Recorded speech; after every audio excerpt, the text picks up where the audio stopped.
that, you see it, but you still love them.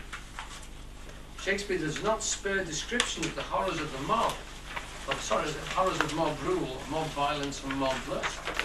He does not expect what is not present, as temperance, control and modesty. But neither does he teach the king to scorn the ground on which his throne is set. Feet must have earth to tread upon, and is not that earth God's footstool? Substance is valuable as substance. Substance, don't remember that word substance means that which is standing under. Substantial, substance, that which is standing under, is power embodied. And without that substantial power, no king can long endure. There are examples enough of careless rulers losing all when they fail to understand that fact, and in consequence the lowly rise to bring the high ones low. Shakespeare is very good in that. He never misrepresents the people of England. He shows them in Henry V when they go to France. Pistol Lombardo, they're thieves. They will rob anyone. Pistol gets hung as a thief by his own men. So, I mean, Shakespeare does represent them very clearly. He doesn't have any patches over his eyes. He sees what's going on. And Henry V gathers these people and brings them with him. When he stands outside Harfleur, he says to the mayor, I've got a whole army of men here. Now, you can let us in which case I can control them, or you can fight, in which case I can't control them whatsoever. What are you going to do? Look at them. You know, do you want them wandering around the streets? Or do you want me in control of them? Now, let us in, feed us, look after us, and we'll pass on. We're going to Edging, but we're not staying here. And the mayor says, good point, good point. So Henry V is not unaware of what he is, or the people he's got with him behind him. He goes amongst them of a night, as a good leader should, and speaks to them on their own terms, on their own levels. You know, they say to him, well, the king, that part about, you know, onto the king we put everything on. The divine right of kings are that when you're working for a king, he is responsible for you. He actually supplicates for you to God.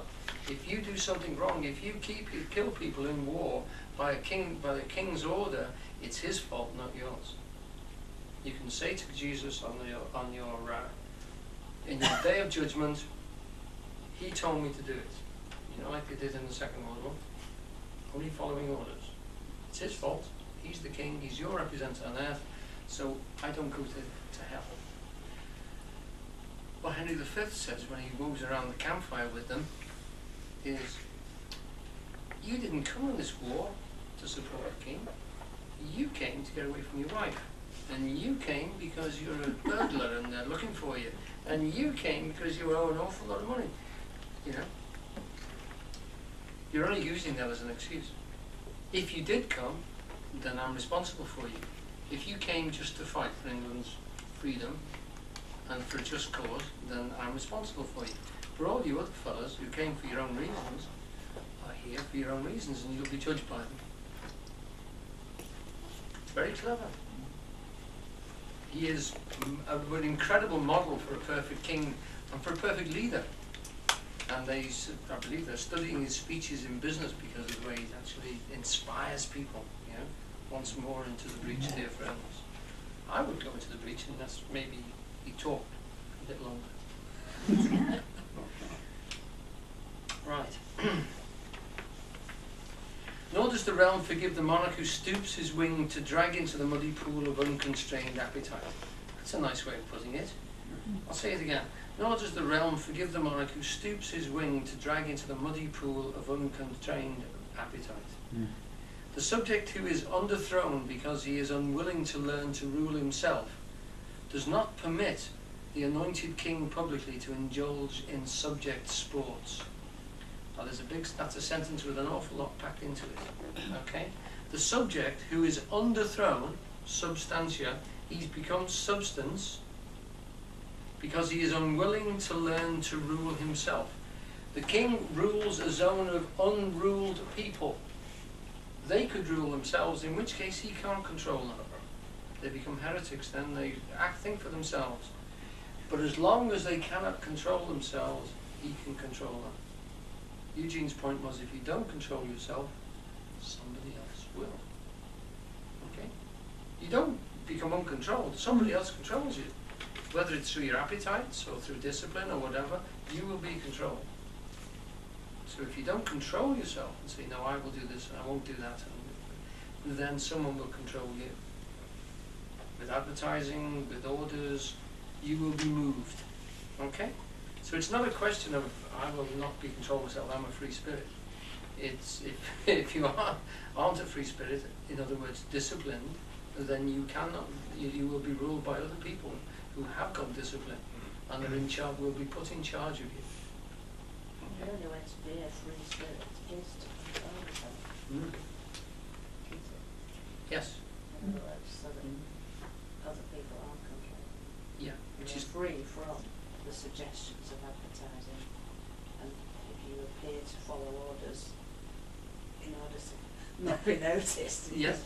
think what you like, and then you can have that free spirit. Yeah, and to control those people. You've got to be in disguise in a sense. Yes, which is a different face. Yeah, and you have, because of the way they control you is by getting hold of the appetites inside you, which are unruly, and then forcing those appetites to work for them. Yeah, so that's the reason for it, and that is the only reason for controlling yourself. If it was a way to success and freedom, then license would be the thing which is advocated, and it isn't. Broad is the path that leads to hell, and short and narrow is the path that leads to heaven. Right. Richard II forgot or never learned the necessary aloneness of authority. You missed a bit. Have I? Okay, yes, the subject knows that this is no royal continence, no keeping up of majesty in sacred, separate and seldom seen glory. Richard II forgot or never learned the necessary aloneness of authority, so forfeited his crown to one who knew and operated that principle, Henry Bolingbroke. Bolingbroke had seen that Richard drew a companion to the common streets, enfeoffed himself to popularity. In other words, he hired himself out to popularity. He wanted people to like him in that sense, and assumed that that was the kingship. Enfeoffed, hired out. This is where you have why Bolingbroke, when he was King Henry IV, gets so upset by the behaviour of his son. Yeah. How? Because he thinks he's doing what Richard did. Yes. But he wasn't. He was doing something else. He was doing something else. But to all outside, external purposes. As if he was doing something. The continuous thing through this is the development which comes through Richard III, through Bolingbroke, and then into Henry V. So the Henry V is actually a development of the same string of plays. Henry V is in Henry IV as young Prince Hal, being a bit of a jack the lad, and that comes on from Richard II, which is the king who was unable, or sorry, liked popularity so much that he dissipated himself, and Bolingbroke came along and took the throne off him. In going down from his high place to enjoy popular pleasures, the king loses that oversight which is essential to objective rule, and his often presence in the public street blunts the subject appetite for show. The glory and the mystery of the sacred presence of majesty is part of the ritual of power. If it is abused, the multitude is sickened. The theatrical axiom, leave them wanting more, is a sure method of retaining the interest of an audience. Bolingbroke kept his groundlings' appetites sharp, set. Groundlings are those people in the Shakespearean theatre. The groundlings were the ones, you had people sitting on cushions, cost them threepence. People sitting on hard benches, cost them twopence. And in the middle, standing on hazelnut shells, which is a strange description. They used hazelnut shells because they were a form of disinfectant.